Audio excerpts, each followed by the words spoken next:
Okay start ಮಾಡೋಣ. Okay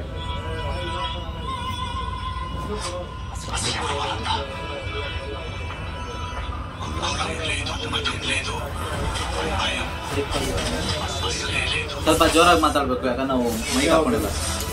type ಆಗಿ ಕ್ರೇಜಿಯಾಗಿ ರಾವಣ ಮಾಡಿ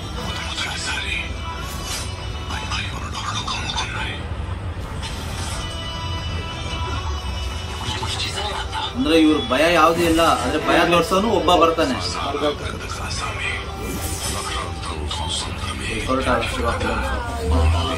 ಯಾರು ಮಾಡಿದ್ದಾರೆ ಇದಕ್ಕೆ ಮುಂಚೆ? ಆಚಾರ್ಯ ಹಾ ಫ್ಲಾಪ್ ಎಂಟ್ರಿ ಸರ್, ಒಳ್ಳೆ ಮೇಕಿಂಗ್ ಅಲ್ಲ. ಎಲ್ಲರೂ ಪಂಚಾಯತ್ ಕಂಬಿದಾರಲ್ಲ ಶಿವಣ್ಣ ಹಾಕಿದ್ಮೇಲಿಂದ ಶಿವಣ್ಣ ಕ್ರೇಜ್ ಎಲ್ಲೆಲ್ಲಿ ಹೋಗಿದೆ ಗೊತ್ತಾ?